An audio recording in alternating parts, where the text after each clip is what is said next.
In the heart of 1940s London, a dentist's death is no suicide, it's murder, and Hercule Poirot smells a conspiracy. A cryptic shoe and buckle mark, a vanished receptionist, a staged body in the Thames, and a web of secrets tie a fiery radical. A terrified girl and a powerful banker to a shadowy plot threatening the nation's core. With a forged alibi, a hidden note, and a ruthless mastermind called the Buckle, Poirot's little grey cells race to unravel the truth before the next strike. Will he expose the killer in time? The clock is ticking. Chapter 1: The Dentist's Demise. Hercule Poirot stepped gingerly onto the pavement of Harley Street, his patent leather shoes gleaming under the pale London sun. The autumn air carried a crisp bite, and he adjusted his immaculate silk tie with a grimace. A visit to the dentist was, to Poirot, an affront to his dignity, necessary evil, like a poorly tailored suit. Yet Dr. Henry Morley's reputation for precision had persuaded him to endure the ordeal. The brass plate on the door read Dr. H. Morley, dental surgeon, and Poirot, with a resigned sigh, pushed it open, the bell above jangling with a cheer he did not share inside. The waiting room was a study in understated elegance, polished oak floors, a vase of chrysanthemums wilting slightly, and a row of chairs upholstered in faded green. The receptionist, a woman with a round face and a nervous smile, introduced herself as Miss Sainsbury Seal. Her hands fluttered like startled birds as she checked Poirot's appointment. "Dr. Morley will see you shortly, Mr. Poirot, is it?" "Such an unusual name," she chirped, her voice a touch too bright. Poirot inclined his head, noting her unease. Was it merely the bustle of a busy morning, or something more? The surgery door opened, and Dr. Morley appeared, a stout man in his 50s with a ruddy complexion and a manner that suggested he found life generally agreeable. "Mr. Poirot, a pleasure, sir," he boomed, ushering Poirot into the inner sanctum. The room smelled sharply of antiseptic, with instruments glinting on a sterile tray. Poirot settled into the dental chair, his moustache quivering as he braced for discomfort. Morley, however, was all efficiency, his hands steady as he examined Poirot's teeth. "All in order, I'd say," he murmured, but Poirot caught a fleeting shadow in the man's eyes, a glance toward the window, a tightening of the jaw. "Is something troubling you, doctor?" Poirot asked, his voice soft but probing. Morley laughed, a little too heartily. "Troubling? Not at all. Just a busy day, you know." He turned to his tray, but Poirot's little grey cells were already at work. The doctor's cheer felt forced, like a mask slipped over unease. Their conversation drifted to banalities: the weather, the price of coal, but Poirot sensed Morley was distracted, his responses clipped. As the examination concluded, Poirot rose, smoothing his coat. "You will take care, doctor," he said, his tone carrying a weight Morley seemed to notice. The dentist nodded, his smile faltering, and Poirot left the surgery with a nagging sense of disquiet.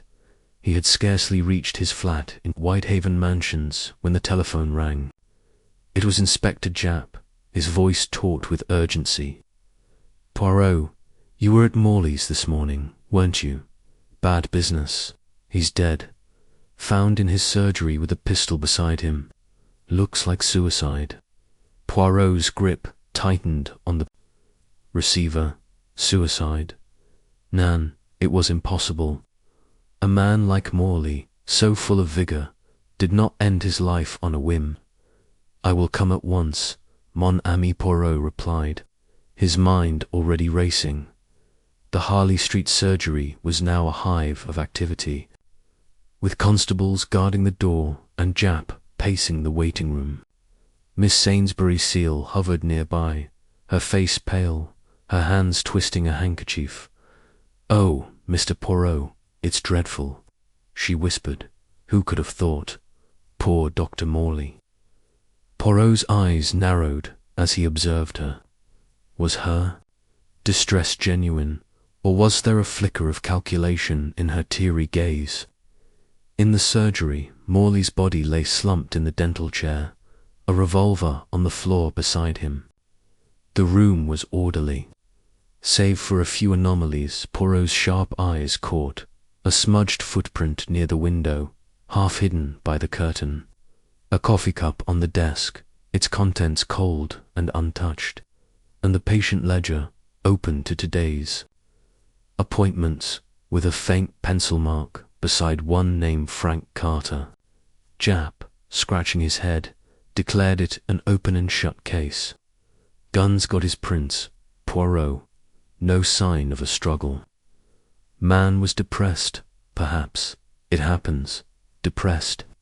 Poirot's voice was sharp. "Inspector, a man does not jest. With his patient 1 hour and end his life the next. There is method here, and it is not Morley's." He bent to examine the footprint a man's shoe, size 10, with a peculiar tread. The coffee cup bore a faint lipstick stain, though Miss Sainsbury's seal wore none. And the ledger's mark, was it a clue or a careless scribble? Poirot straightened, his moustache twitching. "This is murder, Jap," he said quietly, "and Hercule Poirot will find the one who has done this." As Jap protested, Poirot's mind whirred.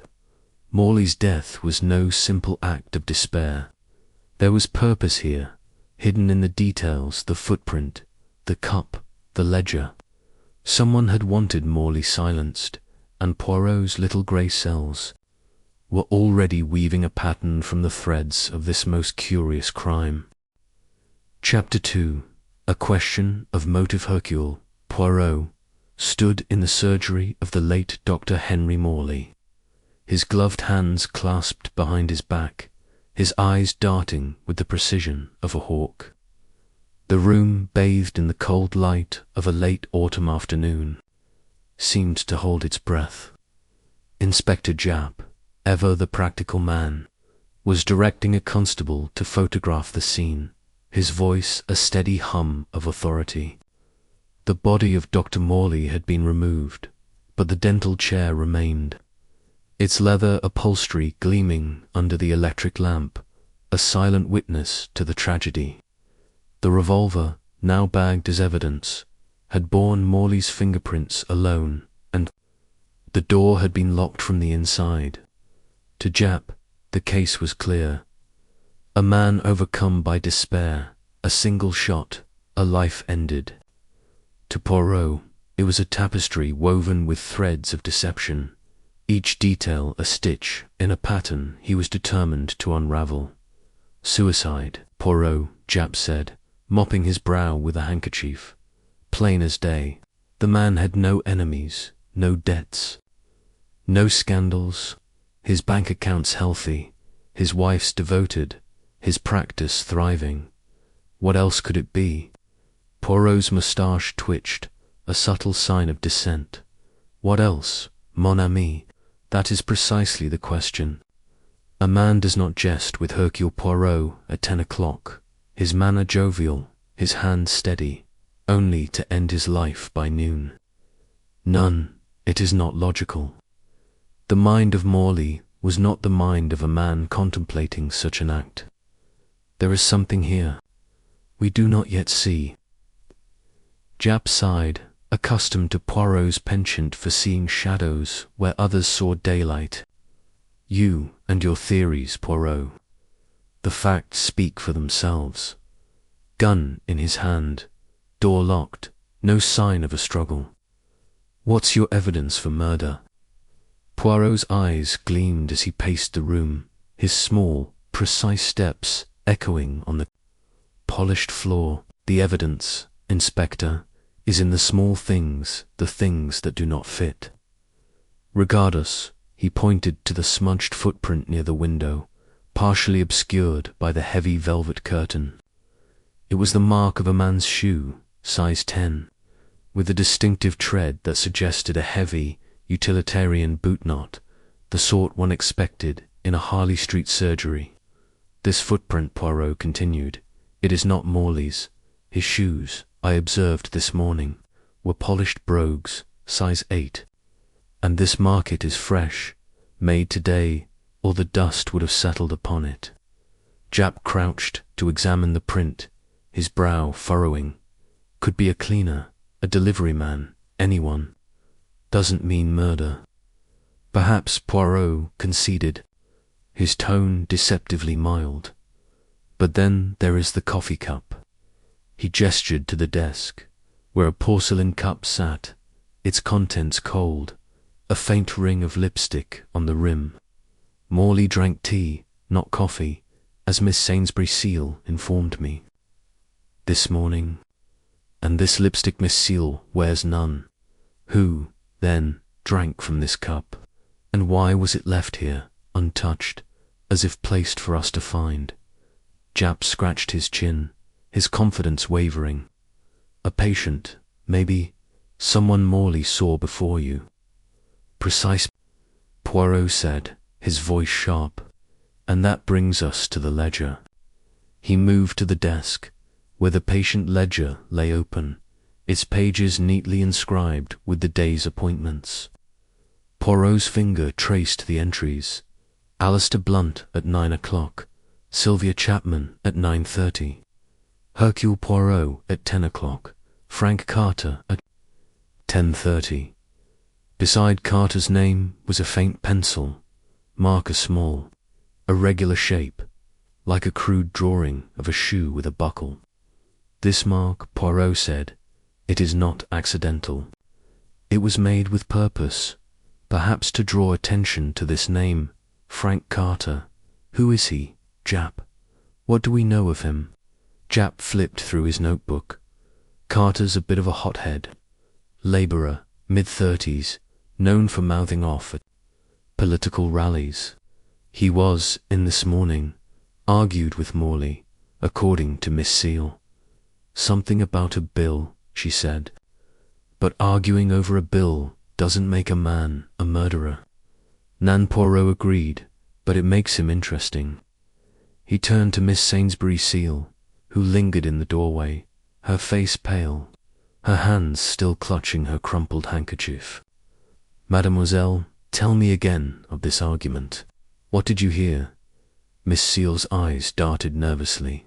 Oh, Mr. Poirot, it was nothing, really. Just a raised voice, you know. Mr. Carter was upset something about the cost of a filling. Dr. Morley tried to calm him, but Mr. Carter stormed out. It was over in a moment. And where were you during this exchange? Poirot asked, his gaze piercing. At my desk, of course, she replied, her voice faltering. I heard it through the door. Poirot nodded, but his mind was elsewhere. Miss Seal's nervousness was palpable, her answers too quick, too rehearsed. Was she hiding something, or was she merely shaken by the day's events? He resolved to speak with her again, away from Jap's bustling presence. The inspector, meanwhile, was growing impatient. Look, Poirot, I've got men to organize, reports to file. If you've got a theory, spit it out. Who'd want Morley? Dead. He was a dentist, not a spy. Poirot's lips curved into a faint smile. A dentist, but a dentist who sees many people, people of influence, people with secrets. What if Morley heard something he should not have? A word, a name, a plan, spoken carelessly in the chair. The mouth, it is a gateway to confidences, nest C, par. Jap snorted. You're saying someone shot him to shut him up? That's a stretch, even for you, perhaps, Poirot said, his tone enigmatic. But let us consider the patients. Of this morning, Alistair Blunt, the banker, his wealth and connections make him a man of secrets. Sylvia Chapman, So nervous, so pale, what does she fear? And Frank Carter, the agitator, his anger, was it truly about a bill? We must learn more, Jap. We must dig beneath the surface. Jap sighed, resigned. Right, I'll have my men. Check on Carter, see where he was after he left, and I'll look into Blunt and Chapman, though I doubt they're mixed up in this. Bankers and nervous girls don't go around shooting dentists. Poirot's eyes twinkled. Do they not, Mon? Me, the human heart is a labyrinth, and even the most respectable have their shadows. I will begin with Miss Seal. Her manner intrigues me. Leaving Jap to his constables, Poirot approached Miss Sainsbury Seal, who had retreated to her desk in the waiting room. The chrysanthemums in the vase seemed to droop further, as if mirroring the atmosphere. Mademoiselle Poirot began, his voice gentle. You are distressed, and that is natural. But I must ask you to think carefully. This argument between Mr. Carter and Dr. Morley, did you hear any words, any names? Miss Seal's fingers twisted the handkerchief tighter. I don't recall exactly. It was all so quick. Mr. Carter shouted something about unfair and taking advantage, but I couldn't make it out clearly. Oh, Mr. Poirot, I wish I could be more help. Poirot studied her, noting the tremor in her hands, the way her eyes avoided his, and after Mr. Carter left, who came next? Was the surgery quiet? Yes, quite quiet, she said, too quickly. Just the usual patients. Mr. Blunt, then Miss Chapman, then you, and, well, Mr. Carter was the last before. Her voice trailed off, and she dabbed at her eyes. Before the tragedy, Poirot. Finished. Merci, mademoiselle. You have been most helpful. He bowed slightly and turned away, his mind racing indeed. Miss Seal was helpful, perhaps more than she intended. Her hesitation, her overly precise recounting of the morning's events, suggested she was either frightened or concealing something. Poirot made a mental note to investigate her background.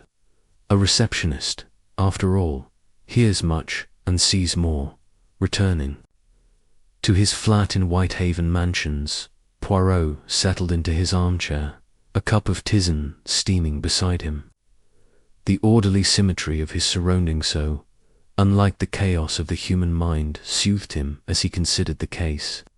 Morley's death was no suicide. Of that he was certain. The footprint, the coffee cup, the ledger's mark, these were not the random detritus of a man's final moments. They were clues, carefully placed or carelessly left, pointing to a purpose. But what purpose? A personal grudge, a professional rivalry, or something larger, something that reached beyond the confines of a Harley Street surgery. Poirot's thoughts turned to the patients. Alistair Blunt, a man of wealth and influence, was a pillar of the establishment, his name synonymous with stability. Yet such men often attracted enemies, those who envied their power or resented their policies. Sylvia Chapman, with her pale face and trembling hands, seemed an unlikely killer, but Poirot knew better than to dismiss the timid. Fear could drive a person to desperate acts, and Frank Carter, his volatility, his political leanings, made him the most obvious suspect.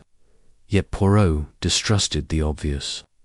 A true criminal, he knew, often hid behind a mask of respectability or chaos, depending on their intent. He opened his notebook and jotted down the names. Blunt, Chapman, Carter, Sainsbury Seal. Each was a piece in the puzzle, but the picture remained elusive. The footprint suggested an intruder, but the locked door contradicted it. The coffee cup hinted at a visitor, but the lipstick baffled him, and the shoe and buckle mark, what did it signify? A code, a signature, a distraction. Poirot sipped his tisane, his little grey cells humming with possibilities. The telephone rang, shattering the silence. It was Jap, his voice brisk. "Poirot, we've got something on Carter. He's got to record petty theft, disturbing the peace, nothing major. But he's been mixed up with a radical group, the People's Voice. They're anti-government, anti-bankers, that sort. He was seen near Harley Street at 11, not long before Morley was found. I'm bringing him in for questioning." "Excellent, Jap," Poirot said. "But be cautious. A man like Carter, he may be a pawn, not a king. Look for the one who moves him." Jap grunted. "You and your chess metaphors. I'll let you know what he says." As Poirot hung up, he felt a thrill of anticipation. The threads were beginning to weave together, but the pattern was still incomplete. Morley's death was a single note in a larger symphony of motive, opportunity, and deception. Hercule Poirot, with his meticulous mind and unerring instinct, would conduct it to its conclusion. He rose, adjusted his lapels, and prepared to venture into the labyrinth of human secrets, where the truth, he knew, lay hidden in the shadows. Chapter 3. The Patience of Harley Street. Hercule Poirot sat at his polished mahogany desk in Whitehaven Mansions, the morning light filtering through the curtains, casting a soft glow on the orderly arrangement of his pens and notepaper. His tisane had grown cold, but his mind was alight with the puzzle of Dr. Henry Morley's death. The smudged footprint, the lipstick-stained coffee cup, the cryptic shoe and buckle mark in the ledger, these were not mere accidents of circumstance. They were signposts, and Poirot was determined to follow where they led. The key, he suspected, lay with the patients who had crossed the threshold of Morley's surgery on that fateful morning. To understand the crime, he must understand them. He opened his notebook, where the names were neatly inscribed: Alistair Blunt, Sylvia Chapman, Frank Carter. Each represented a thread in the tapestry of motive, and Poirot, with his meticulous care, would unravel them one by one. He began with Alistair Blunt, the banker whose name carried the weight of influence and wealth. If anyone held secrets worth killing for, it was he. Poirot donned his overcoat, adjusted his hat to a precise angle, and set out for Blunt's office in the city, where the pulse of London's financial world beat strongest. The headquarters of Blunt & Co. was a fortress of grey stone, its windows reflecting the hustle of Threadneedle Street. Poirot was ushered into a panelled office where Alistair Blunt sat behind a vast desk, his presence commanding yet unassuming. He was a man in his late 50s, with a square jaw, keen grey eyes, and a manner that suggested he weighed every word before speaking. "Mr. Poirot," he said, rising with a polite smile, "I'm told you're looking into poor Morley's death. A shocking business. How can I assist?" Poirot inclined his head, his eyes studying Blunt's composed features. "Monsieur Blunt, you were at Dr. Morley's surgery yesterday morning, at 9 o'clock. I wish to know what passed during your visit. Every detail, it may be significant." Blunt leaned back, his fingers steepled. "It was routine, I assure you. A check-up, nothing more. Morley cleaned my teeth, remarked on a slight sensitivity, and sent me on my way. I was there perhaps 20 minutes, and his manner," Poirot pressed. "Was he as usual, or did you sense anything amiss?" Blunt hesitated, a flicker of unease crossing his face. He seemed preoccupied, perhaps, less talkative than usual, but I thought nothing of it. Dentists have their off days, like anyone. Poirot's moustache twitched. Preoccupied, a word that echoed his own observations. And did you speak of anything beyond dental matters? Business, perhaps, or politics? Blunt's eyes narrowed slightly. Politics? No, nothing of the sort. We exchanged pleasantries, that's all. I'm a busy man, Mr. Poirot. I don't linger in dental chairs. Notre-Dame Poirot said smoothly. And after your appointment, where did you go? I returned here, Blunt replied. I had meetings all morning.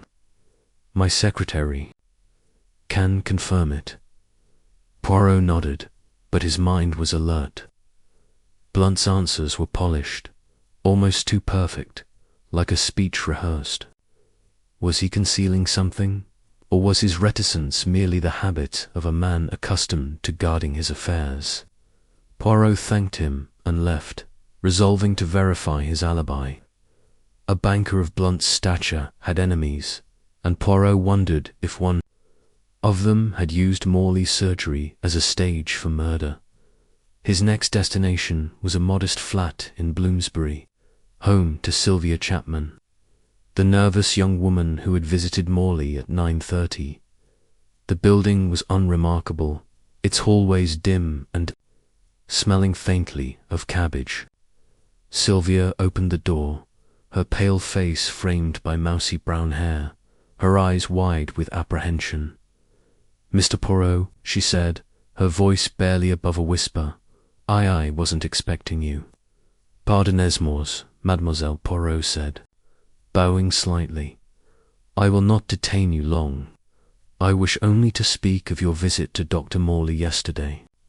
It is a matter of great importance. She led him into a small sitting room, its furnishings worn but tidy. A single photograph adorned the mantelpiece, a stern-looking couple, perhaps her parents. Sylvia sat on the edge of a chair, her hands clasped tightly in her lap. It was just a filling, she said, her voice trembling. Dr. Morley was kind, as always. I was in and out, quickly. Poirot observed her closely. Her nervousness was not merely the residue of shock. It was a living thing, coiled within her. And did you notice anything unusual? A sound, a visitor, perhaps someone leaving as you arrived? She shook her head, her eyes darting to the window. No, nothing. It was all so ordinary. I don't know what you want me to say. Only the truth, mademoiselle, Poirot said gently. You were there before me, and after Monsieur Blunt. Did you see this man, Frank Carter, perhaps? A loud man, given to argument. Sylvia's fingers tightened, her knuckles whitening. I didn't see anyone like that. I just wanted to get my appointment over with. I don't like dentists. Her voice cracked, and she looked away. Poirot's gaze softened, but his mind was sharp. Her fear was genuine, but of what? The murder, or something closer to her heart. He thanked her and left, noting the way she locked the door swiftly behind him. Sylvia Chapman was hiding something, not necessarily guilt, but a secret that weighed heavily upon her. The final thread led to Frank Carter, the man whose name was marked in the ledger. Poirot met Inspector Japp at Scotland Yard, where Carter had been brought for questioning. The man was a study in contrasts, broad-shouldered with a labourer's, rough hands, but a face that might have been handsome were it not for the scowl etched upon it. His dark eyes glared at Poirot and Japp, his voice thick with defiance. I didn't do nothing, he growled. Argued with Morley, sure, but that's no crime. He tried to overcharge me, the greedy sod. Poirot's eyes narrowed. Monsieur Carter, you were heard raising your voice at 10:30. What was the nature of this argument? And where did you go afterward? Carter shifted in his chair, his hands clenching. It was about the bill, like I said. 20 quid for a filling. I told him it was robbery, and he got all high and mighty. I left, went to the Red Lion for a pint. Ask anyone there. Jap leaned forward. We did ask, Carter. The barman says you weren't there till nearly noon. Where were you between 10:30 and then? Carter's scowl deepened. Walking, all right. Needed to cool off. You can't pin this on me. Poirot studied him, noting the sweat on his brow, the way his eyes flicked to the door. Carter was volatile, yes, but was he a killer? His connection to the People's Voice, a radical group known for its anti-establishment rhetoric, suggested a motive if Morley's death was tied to a larger plot. Yet Carter's bluster felt too raw, too uncalculated for a mastermind. Monsieur, Poirot said, did you speak of anything else with Dr. Morley? Politics, perhaps, or a man named Alistair Blunt? Carter's face darkened. Blunt. That banker. I wouldn't waste my breath on him. And I didn't talk politics with Morley. Just the bill, I told you. Poirot nodded, but his mind was elsewhere. Carter's denial was too vehement, his anger too convenient. Was he a scapegoat or a willing pawn? As Jap continued the interrogation, Poirot slipped away, his thoughts turning to the ledgers mark the shoe and buckle. It was no idle doodle. It was a symbol, perhaps a code. He recalled a newspaper article he had glimpsed in Morley's waiting room, mentioning a thwarted attack on a government minister. Could the mark be linked to a political conspiracy, with Blunt as its target and Morley an unwitting casualty? Back at his flat, Poirot poured a fresh tisane and sat by the fire, his notebook open. The patients of Harley Street were a disparate trio. Blunt, the powerful banker. Chapman, the frightened girl. Carter, the angry radical. Each had been in the surgery, each had opportunity, but motive remained elusive. Blunt's composure suggested. A man accustomed to control, yet his hesitation hinted at secrets. Chapman's fear was palpable, but was it guilt or vulnerability? And Carter, his rage was genuine, but was it directed at Morley, or was he a tool in a larger scheme? Poirot's eyes fell on the ledger's mark, sketched in his notebook, a shoe with a buckle, a curious image, almost childish, yet it nagged. At him, he recalled Miss Sainsbury Seal's nervous demeanour, her quick answers. She had been in the surgery all morning, privy to its comings and goings. Was she merely a witness, or something more? Poirot resolved to investigate her further, but first he would return to Harley Street. The surgery itself held more secrets. He was certain secrets hidden in the shadows of its sterile walls. As the fire crackled, Poirot's little grey cells hummed with purpose. The death of Dr. Morley was no isolated act. It was a note in a larger symphony, one that played to the tune of power, fear, and deception. Hercule Poirot would find the conductor, no matter how cleverly they hid. Chapter 4. The Shadow of Conspiracy. Hercule Poirot sat in the quiet elegance of his Whitehaven mansion's flat, the ticking of the mantel clock a soft counterpoint to the whirl of his thoughts.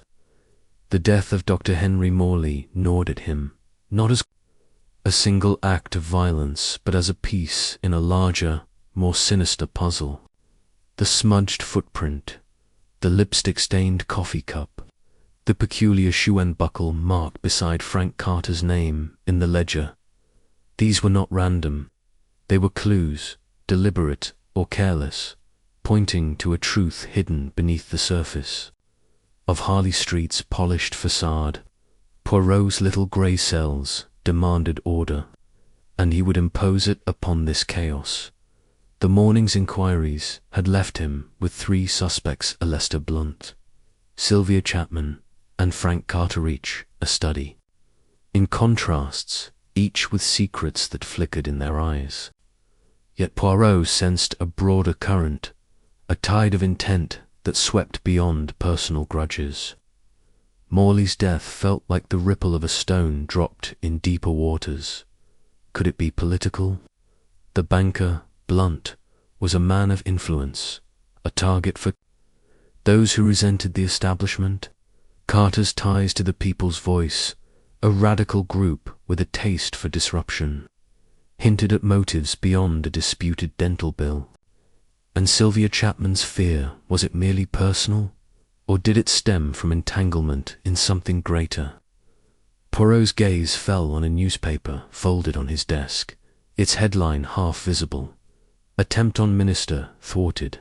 He recalled it in Morley's waiting room, its bold print a whisper of unrest.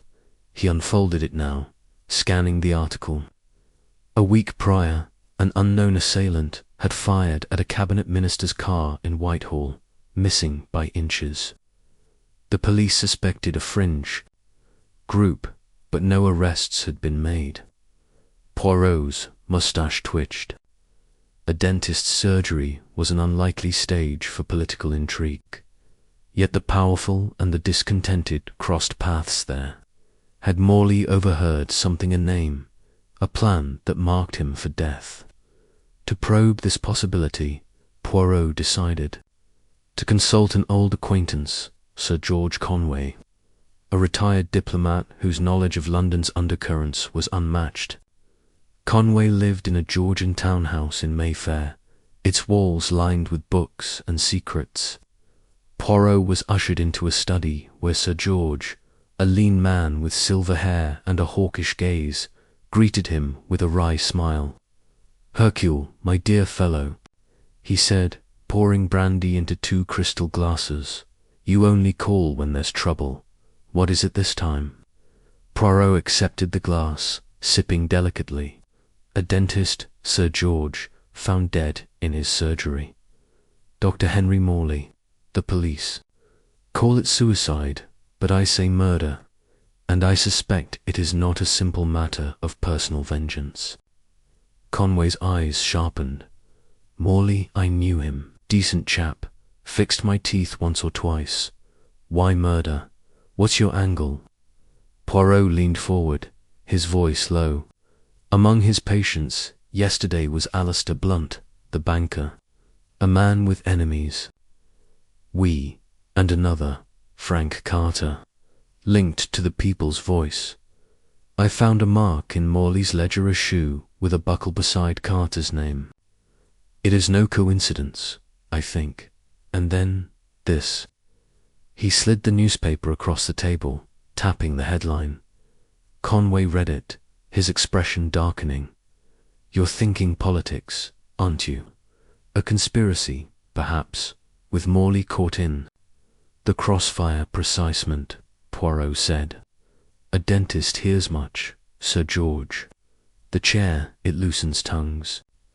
If Morley overheard a plot, perhaps against Blunt, perhaps against another, would there not be reason to silence him? Conway swirled his brandy, his gaze distant. There are groups, Hercule, who'd like nothing better than to topple men. Like Blunt, the People's Voice is one, but they're small, fry loud, not clever. There's talk of a shadowier outfit, no name, just whispers. They call themselves patriots, but their methods are ruthless. Assassinations, sabotage, all to destabilize the government. Blunt's a target because his banks prop up the system. If Morley stumbled on their plans. He trailed off, his meaning clear. Poirot's eyes gleamed. This group they use symbols. A mark, perhaps, like a shoe and buckle. Conway frowned. Not that I've heard. But symbols are their currency codes to signal loyalty or mark. A target, your shoe and buckle could be one. Be careful, Hercule. These people don't play games. Poirot nodded, his mind racing. The shoe and buckle mark was no idle scribble. It was a signature, perhaps of this nameless group. But who had drawn it? Carter, to flaunt his allegiance. Or another, to implicate him. And where did Miss Sainsbury's seal fit? Her nervous demeanor, her quick answers, suggested she knew more than she admitted. Poirot thanked Conway and left, the diplomat's warning echoing in his ears. Back at his flat, Poirot pored over his notes, the pieces of the puzzle shifting in his mind. The footprint suggested an intruder, but the locked door contradicted it. The coffee cup hinted at a visitor, perhaps a woman, given the lipstick butt. Miss Seal wore none, and the ledger's mark tied Carter to something larger, but was he killer or pawn? Poirot's thoughts turned to Blunt.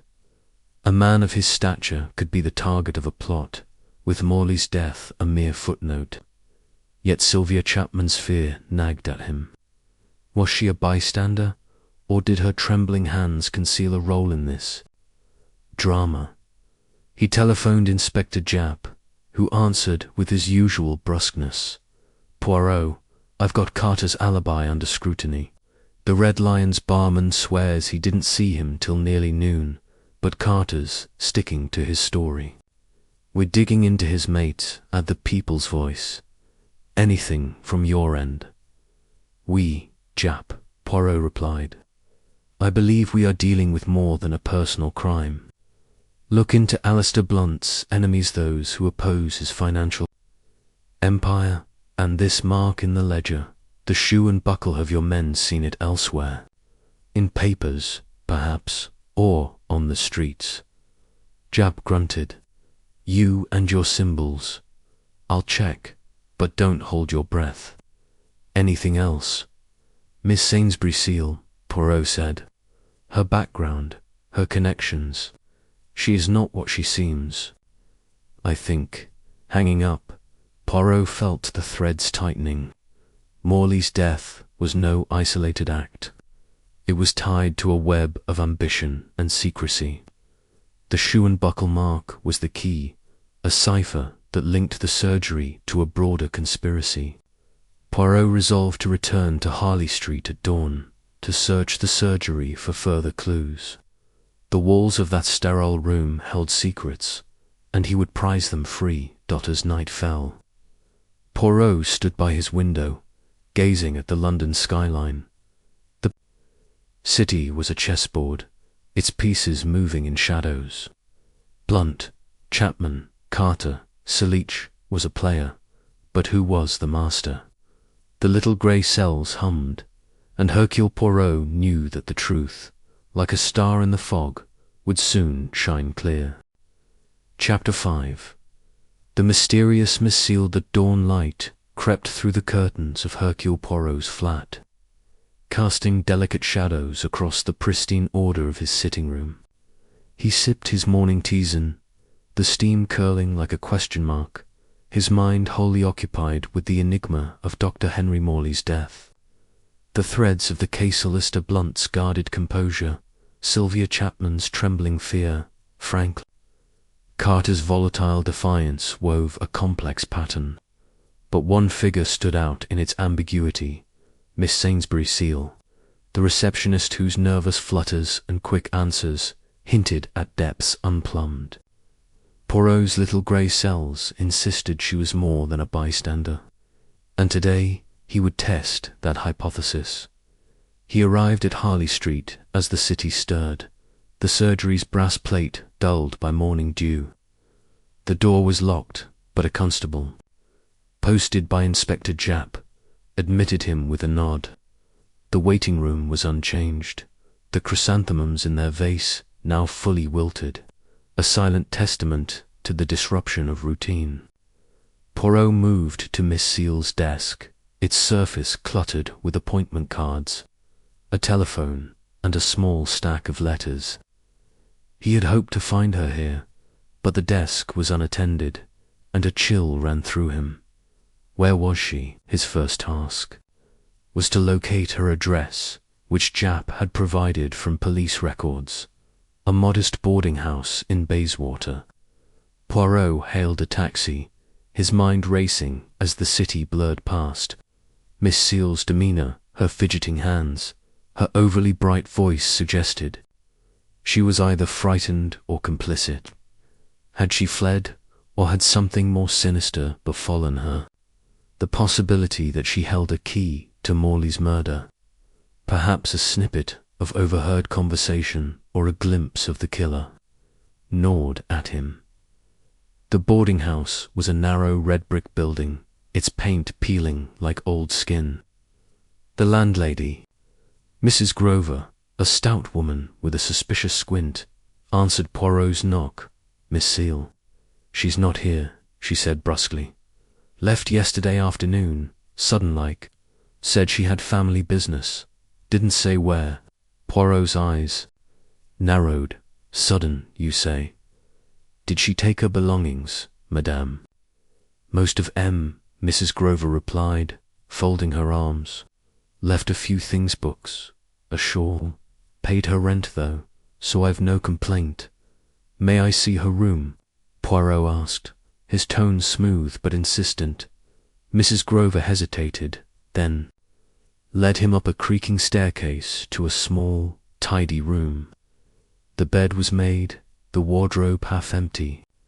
On a bedside table lay a locked diary, its leather cover worn, and a photograph of Miss Seal with a man in theatrical costume, tall, with a sharp jaw and a knowing smile. Poirot's moustache twitched. "This man, madame, do you know him?" Mrs. Grover peered at the photograph. "Seen him once or twice, visiting her. Said he was an old friend, an actor. Ambrose something or other. Didn't like him, much too slick for my taste." Poirot pocketed the photograph with her permission and picked up the diary, its lock flimsy but intact. "I will take this, with your consent, to aid the police. It may hold answers to a grave matter."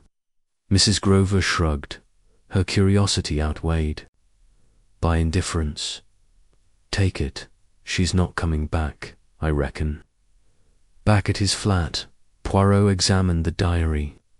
The lock yielded to a paperclip, revealing pages filled with Miss Seal's looping script. Most entries were mundane weather, shopping lists, appointments but one, dated 2 days before Morley's death, caught his eye. Heard FC shouting again. Something about the cause. Dr. M looked worried. Mustn't say anything. FC Frank Carter, surely. And the cause. Was it the People's Voice, or something more clandestine, tied to Sir George Conway's shadowy group? Another entry, from the day of the murder, read, "A.B. in early strange talk. Buckle mentioned, I'm frightened. B. Alistair Blunt." And Buckle the same word as the ledger's mark. Poirot's pulse quickened. Miss Seal had overheard something significant, perhaps a fragment of the conspiracy Conway had described. Her disappearance suggested she was either hiding or silenced. He telephoned Jap, who answered with a weary grunt. "Poirot, I'm up to my neck in reports. What now?" "Miss Sainsbury Seal has vanished," Poirot said. "Her landlady says she left yesterday, claiming family business. I have her diary, Jap, and it speaks of Frank Carter and Alistair Blunt, and this word Buckle. You must find her, mon ami. She is either in danger or part of the plot." Jap swore softly. "Vanished. That's all we need. I'll put out a description and check the stations. Anything else in that diary?" "Enough to confirm my suspicions," Poirot replied. "She heard things in the surgery, things that may have cost Morley his life. And there is a man, an actor. I will find him." After hanging up, Poirot turned to the photograph.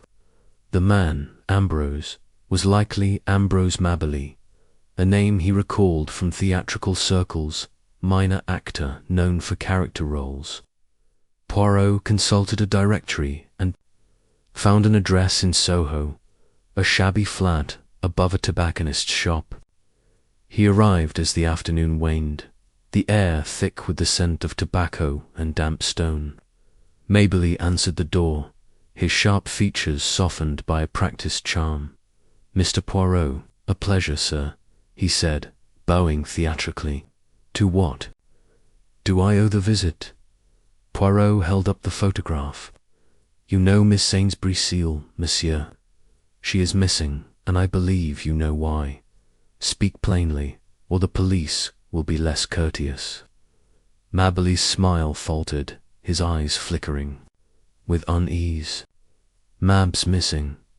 I saw her 2 days ago at her boarding house. She was fine, just a bit jumpy. Said she was worried about work." "Jumpy, you say?" Poirot's voice was soft, but his gaze was piercing. "And what of this morning, when Dr. Morley was found dead? Where were you, Monsieur Mabely?" The actor paled, his hands gesturing nervously. "Me? I was at a rehearsal, Covent Garden. Dozens of people saw me. Look, Mabs is a friend, nothing more. She talks too much, always has, but she's harmless." "Harmless," Poirot echoed. "Yet her diary speaks of Buckle and strange talk in the surgery. What do you know of this, monsieur?" Mabely's jaw tightened. "Nothing. She mentioned Morley was upset lately, something about a patient, but she didn't say who. I told her to keep her nose out of it." "And you, where were you between 10 and noon yesterday?" Poirot pressed. "At the theatre, I swear," Mabely said, his voice rising. "Ask the director, Mr. Hargreaves. I was there till 1. Poirot nodded, but his mind catalogued the actor's unease. Mabely's alibi would be checked, but his connection to Miss Seal was no coincidence.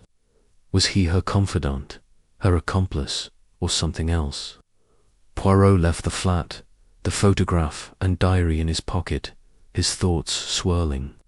Miss Seal's disappearance was no whim. It was tied to the murder, to the shoe and buckle mark, to the whispers of conspiracy. That evening, Poirot dined alone. His meal a simple affair of soup and bread, his mind far from culinary delights. The diary confirmed Miss Seal's role as a witness, perhaps an unwitting one, to a plot that reached beyond Harley Street. The mention of Buckle linked her to the ledger's mark, and Mabely's evasive charm suggested he knew more than he admitted. Poirot's thoughts returned to Conway's warning of a shadowy group, ruthless in their aims. Had Miss Seal overheard their plans, perhaps during Blunt's or Carter's appointment, and had she fled to save herself, or been taken to ensure her silence? As he retired to his armchair, Poirot's eyes fell on the newspaper headline again. "Attempt on Minister thwarted." The pieces were aligning, but the picture remained incomplete. Miss Sainsbury Seal was a thread that could unravel the entire web or lead to a dead end. Tomorrow he would revisit the surgery, searching for traces she might have left. The little grey cells hummed, and Hercule Poirot knew that the truth, elusive as it was, could not hide forever.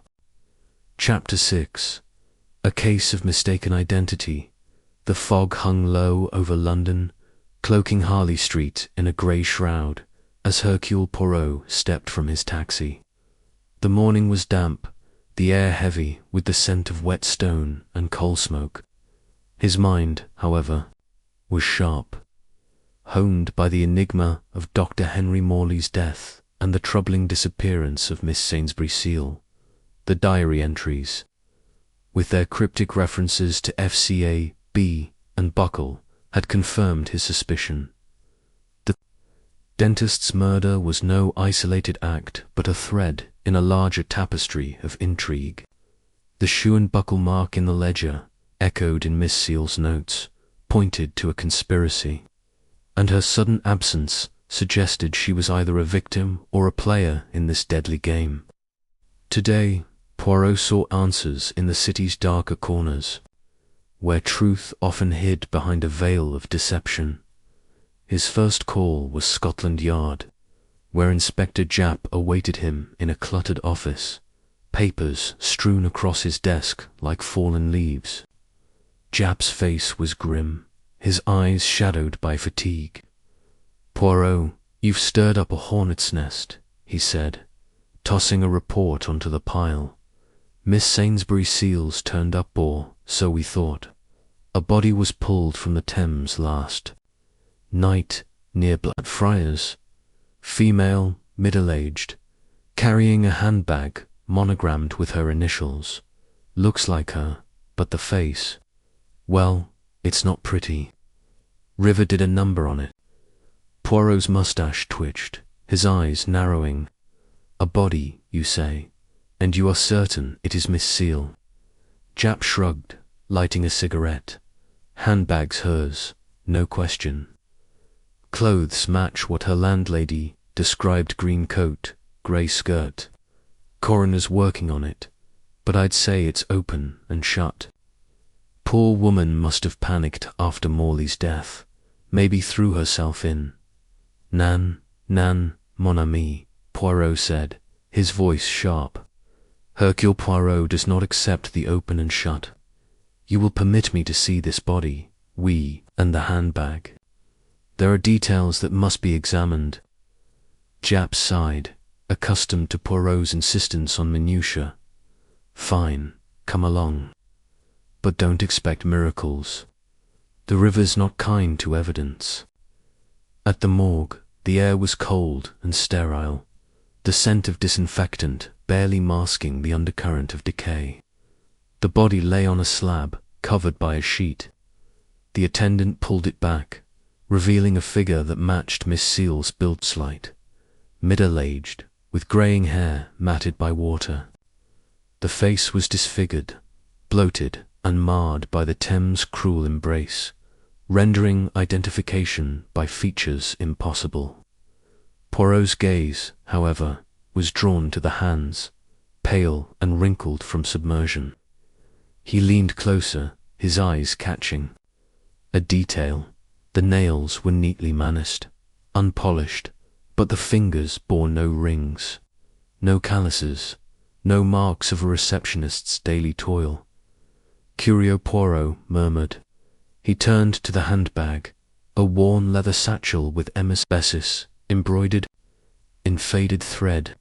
Inside were a few coins, a handkerchief, and a damp letter addressed to Miss Seal, its ink blurred but legible. Yet something else caught his attention. The shoes, still on the body, were new, their soles barely scuffed, made of fine leather with a subtle sheen. Poirot recalled Miss Seal's description of her wardrobe: practical, well-worn, nothing extravagant. "These shoes," he said to Japp, "they are not hers." Miss Seal spoke of her old, comfortable pair, worn at the heels. "These are too fine, too new." Japp frowned, exhaling smoke. "Shoes. People buy new ones, Poirot. Doesn't mean it's not her." "Perhaps," Poirot said, his tone deceptively mild. "But consider, the handbag, so conveniently monogrammed, left with the body, the letter addressed to her. It is as if someone wished us to believe this is Miss Seal, without question. Yet the face is unrecognizable, and the shoes, they betray the lie. This is a case of mistaken identity, Japp, or rather, an identity deliberately mistaken." Japp's eyes widened. "You're saying someone planted the body to look like her? That's a tall order. Who'd go to that trouble?" "Someone who wishes to hide Miss Seal's true fate," Poirot replied. "Either she is dead, and this is a ruse to close the case, or she is alive, and this poor soul is a substitute to mislead us. We must find her, Japp, and quickly." Leaving the morgue, Poirot's mind churned. The body was a distraction, a carefully staged deception. If Miss Seal was alive, she was in hiding, perhaps fearing for her life after witnessing something in the surgery. If dead, her killer had gone to great lengths to obscure the truth. The shoe and buckle mark, mentioned in her diary and the ledger, was the linchpin. It tied her to the conspiracy Sir George Conway had described a shadowy group plotting against the establishment, possibly targeting Alistair Blunt. But how did a humble receptionist fit into such a scheme? Poirot returned to Harley Street, where the surgery stood silent, its windows dark.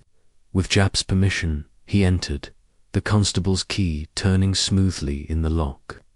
The waiting room was unchanged, but Poirot's focus was Miss Seal's desk.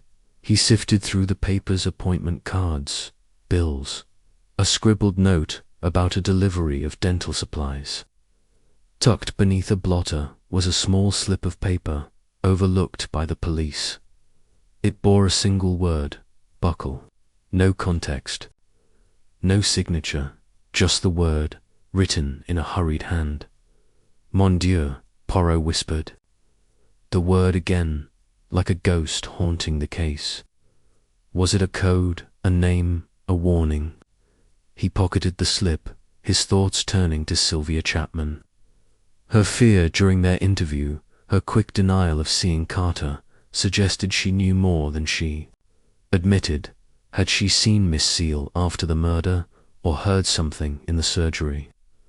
Poirot resolved to confront her again, but first, he needed to verify Ambrose Mabberley's alibi. He telephoned the theatre in Covent Garden, speaking to Mr. Hargreaves, the director. Mr. Mabberley. Yes, he was here yesterday morning. Hargreaves confirmed, his voice clipped. Rehearsal from 9 to 1. Never left, far as I know. Poirot thanked him, but the alibi felt too tidy. An actor, skilled in deception, could slip away unnoticed, perhaps with help. Mabberley's connection to Miss Seal was no coincidence, and his nervous charm hinted at secrets. Poirot decided to revisit Sylvia Chapman, whose flat was a short journey away. Her fear was a beacon, and he would follow its light dot. In Bloomsbury, the fog had thickened, muffling the city's sounds. Sylvia's building loomed, its windows like blind eyes. Poirot knocked, and after a long pause, she opened the door, her face paler than before, her eyes red-rimmed. "Mr. Poirot," she whispered, "why are you here again? I told you everything." "Not everything, mademoiselle," Poirot said gently, stepping inside. The sitting room was unchanged, the photograph of her parents staring down. He produced the handbag from the morgue, borrowed from Japp for this purpose. "Do you recognize this, mademoiselle? It belonged to Miss Sainsbury Seal, or so we are meant to believe." Sylvia's breath caught, her hands trembling as she stared at the bag. I've Gengor, I eat," she stammered. She carried it at the surgery. "But why? Why do you have it?" Poirot's gaze was unyielding. "A body was found, mademoiselle, with this bag. The police believe it is Miss Seal, but I do not. Tell me, what do you know of her? Did you see her after your appointment, or hear her speak of anything strange?" Sylvia's eyes filled with tears, her voice barely audible. "I didn't see her after I left. She was at her desk when I arrived, that's all. Please, Mr. Poirot. I don't know anything." Her fear was palpable, but Poirot sensed it was not for herself alone. "Mademoiselle," he said softly, "if you are frightened, tell me why. I can protect you, but only if you speak the truth." She shook her head, tears spilling. "There's nothing to say. I just want to be left alone." Poirot left, his mind heavy. Sylvia's reaction to the handbag confirmed her connection to Miss Seal, but her silence was a wall he could not yet breach. The body in the Thames was a decoy, he was certain, meant to close the case or hide Miss Seal's true fate. The shoe and buckle mark linked her to the conspiracy, but who had placed the body? Carter, with his radical ties. Maberly with his slippery alibi, or another, unseen, pulling the strings. As evening fell, Poirot sat by his fire, the diary and the slip of paper before him. The word buckle was a cipher, a key to the murder, and the conspiracy beyond. Miss Sainsbury's seal, alive or dead, was its keeper, and Hercule Poirot would find her or the truth she hid before the fog of deception closed in. Chapter 7. The Banker's Secret to London. Sky was a canvas of slate-grey clouds as Hercule Poirot stepped from his taxi onto the gravel drive of Alistair Blunt's country estate, a sprawling manor nestled in the green folds of Kent. The air carried the crisp scent of autumn leaves, but Poirot's mind was far from pastoral serenity. The death of Dr. Henry Morley, the disappearance of Miss Sainsbury's seal, and the staged body in the Thames formed a web of deception, with the cryptic buckle mark at its heart. Sylvia Chapman's terror, Frank Carter's defiance, and Ambrose Maberly's slippery charm all pointed to a conspiracy. And Poirot suspected Alistair Blunt, the banker whose influence cast a long shadow, held a piece of the puzzle. Today he would probe the man's secrets. Blunt had invited Poirot to the estate, ostensibly to discuss Morley's death, but Poirot sensed an ulterior motive. The manor loomed, its ivy-clad walls exuding old wealth, its windows glinting like watchful eyes. A butler, Rogers, a man with a gaunt face and precise movements, ushered Poirot into a drawing-room where oak panels and a roaring fire created an air of timeless authority. Blunt rose from an armchair, his square jaw set, his grey eyes steady, but guarded. "Mr. Poirot," he said, offering a firm handshake, "I appreciate your coming. This business with Morley is troubling, and I want to help however I can." Poirot inclined his head, his gaze sharp.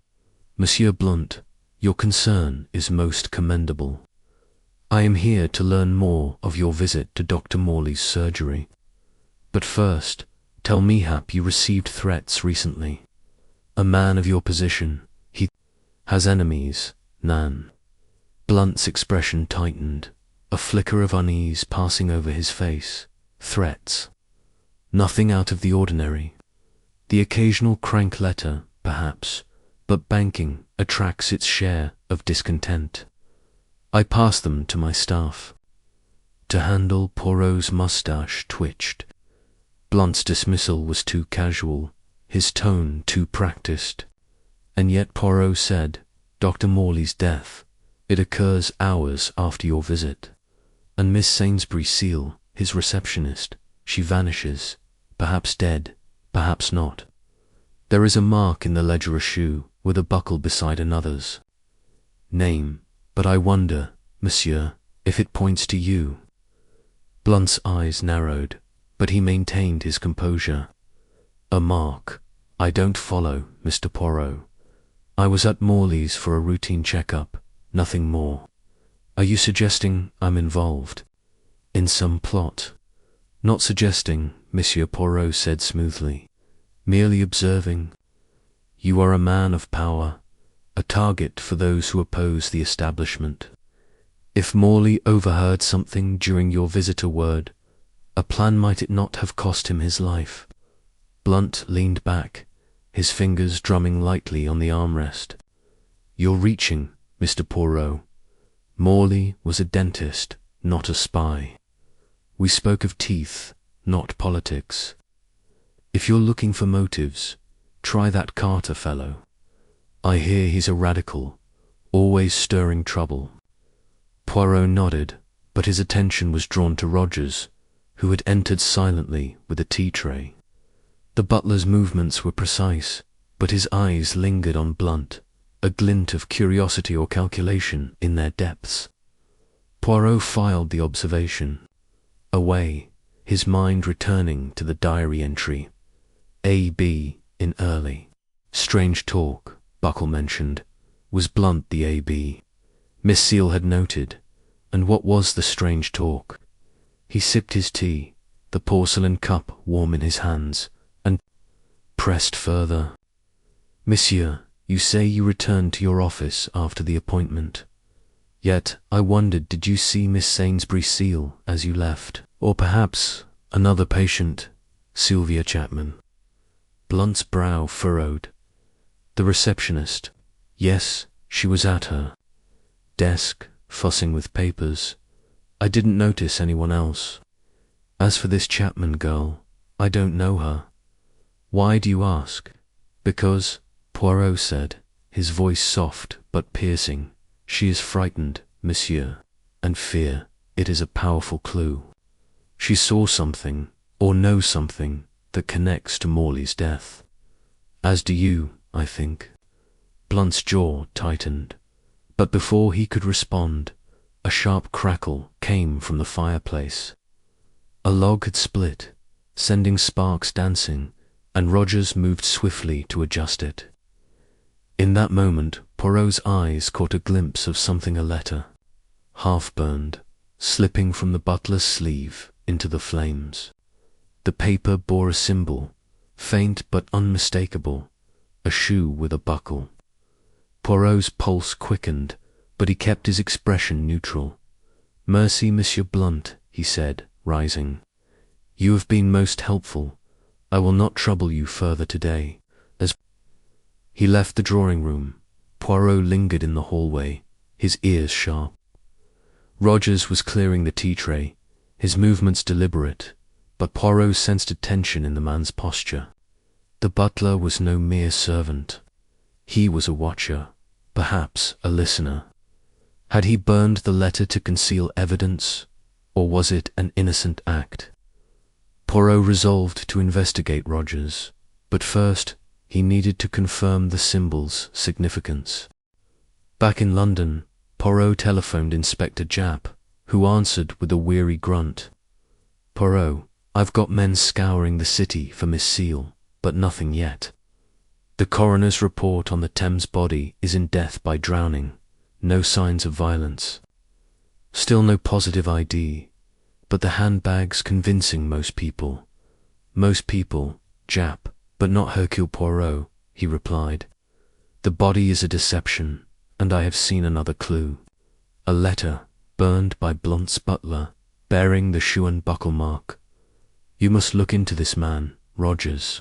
His role is not what it seems. Japp sighed. A butler now. You're piling up suspects faster than I can chase them. I've got Carter. In custody, he's still swearing he was walking after his row with Morley. We're checking his radical friends, but they're a tight-lipped lot. Bon, Poirot said. Keep Carter close, but do not assume he is the mastermind. The mark. Japp, it is the key. Search police records for it, in graffiti, letters, anywhere. And Miss Seal, her diary mentioned Buckle and A.B. I believe she heard something during Blunt's visit, something that made her a target. Hanging up, Poirot sat at his desk, the photograph of Miss Seal and Ambrose Mabley before him. The actor's alibi held, but his connection to the missing receptionist was a thread that could not be ignored. The burned letter, the butler's glance, Blunt's guarded answers all pointed to a conspiracy that reached into the heart of power. Was Blunt a target, or was he complicit? The shoe and buckle symbol tied the players together, but its meaning remained elusive. Poirot's thoughts turned to Sylvia Chapman.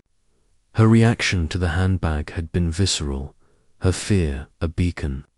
He decided to confront her again, but not at her flat, where she felt cornered. He would invite her to a neutral place, her tea room, perhaps where her guard might lower. He penned a note, polite but firm, requesting her presence at Claridge's the next afternoon. If she refused, it would confirm her involvement. If she came, he might prize free the truth. As evening settled over London, Poirot stood by his window, the city's lights blurred by fog. The manor's warmth, Blunt's polished denials, Roger's furtive act all, were pieces in a game of shadows. The shoe and buckle mark was no mere doodle. It was a signpost to a plot that threatened more than a dentist's life. Hercule Poirot, with his relentless little grey cells, would follow it to its source, no matter how deep the conspiracy ran. Chapter 8. The false Alabitha morning mist clung to London's streets as Hercule Poirot sat in his Whitehaven mansion's flat, the aroma of freshly brewed tisane mingling with the faint scent of wax polish. The puzzle of Dr. Henry Morley's murder grew ever more intricate, each clue a thread in a tapestry of deception. The shoe and buckle mark, seen in the ledger, Miss Sainsbury Seal's diary, and the burned letter at Alistair Blunt's estate pointed to a conspiracy that stretched beyond the confines of a Harley Street surgery. The staged body in the Thames, meant to pass as Miss Seal, was a bold move to mislead, but Poirot's little grey cells were not so easily deceived. Sylvia Chapman's fear, Ambrose Mabley's slippery charm, and the butler Roger's furtive act all circled around Frank Carter, the volatile radical whose name bore the cryptic mark. Today, Poirot would unravel the truth of Carter's movements, for his alibi or lack thereof held the key to the next step. Poirot's first task was to confront Carter again, but with precision.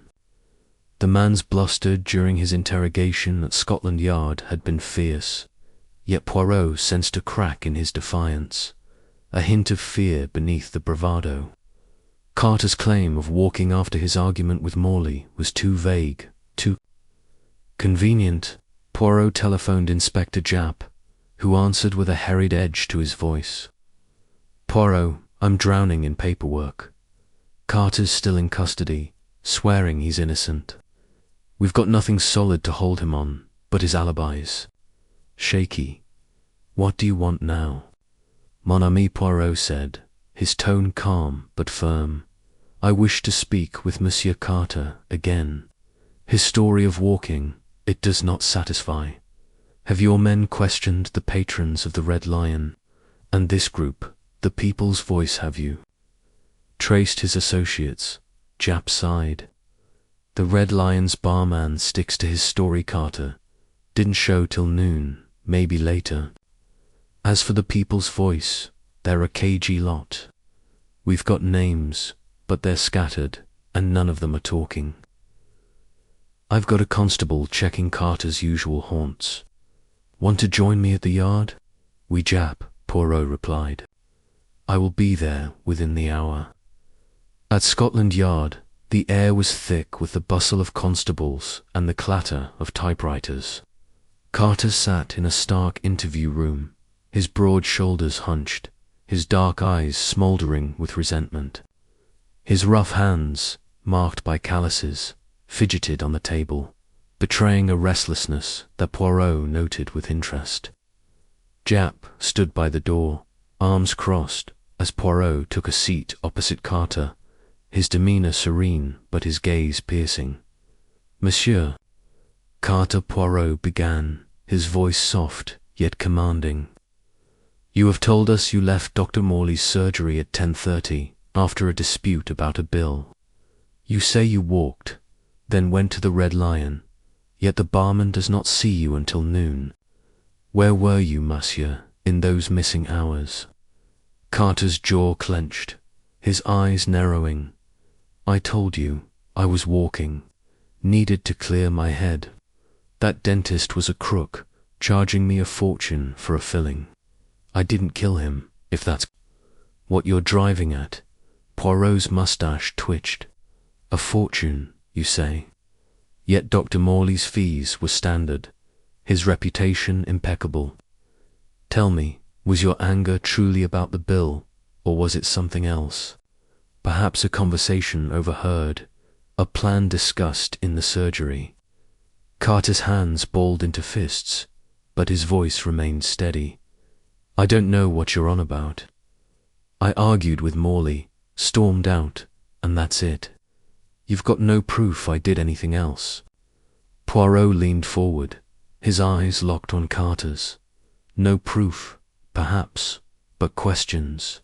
A mark in the ledger, a shoe with a buckle beside your name. The same mark in Miss Sainsbury Seal's diary, with a note of your shouting about the cause. What is this cause, Monsieur Carter? And why does it connect to a dead dentist? Carter's face flushed, a vein pulsing at his temple. You're fishing, old man. I don't know nothing about a mark or a diary. I'm no killer. You want to pin this on someone? Try that banker, Blunt. He's got more to hide than me. Poirot's gaze did not waver. Monsieur Blunt is indeed of interest, but it is your movements that concern me now. If you walked, as you claim, someone must have seen you. A shopkeeper, a passerby. Give me a name, monsieur, or I will conclude you are hiding the truth. Carter slammed a fist on the table, his voice rising. I don't have to prove nothing. To you, I was at the Red Lion, like I said. Ask Jenkins, he'll vouch for me. Poirot's eyebrows rose. Jenkins, and who is this Jenkins, monsieur?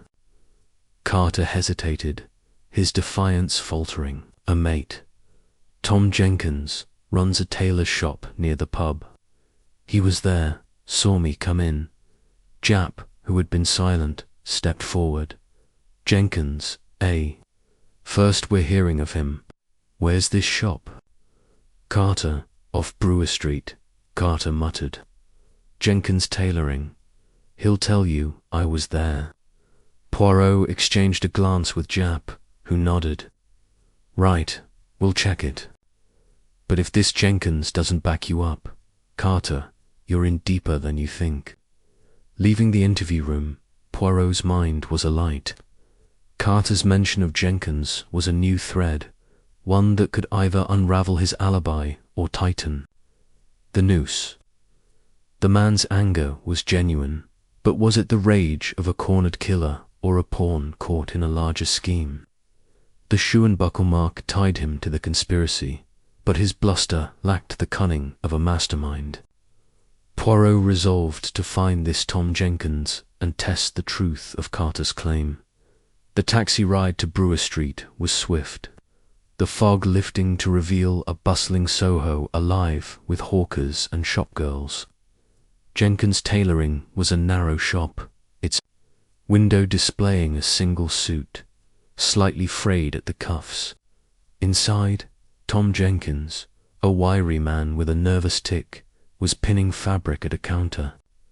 His eyes darted to Poirot and Jap as they entered, his hands pausing mid-stitch. Mr. Jenkins, Poirot said, his tone polite but firm. I am Hercule Poirot, and this is Inspector Jap. We are investigating the death of Dr. Henry Morley. Frank Carter claims you can confirm his presence at the Red Lion yesterday, around 11. Is this true? Jenkins' face paled, his fingers fumbling with the needle. Frank, why, I saw him, at the pub, like he said. We had a pint together. Poirot's eyes narrowed. At what time, monsieur?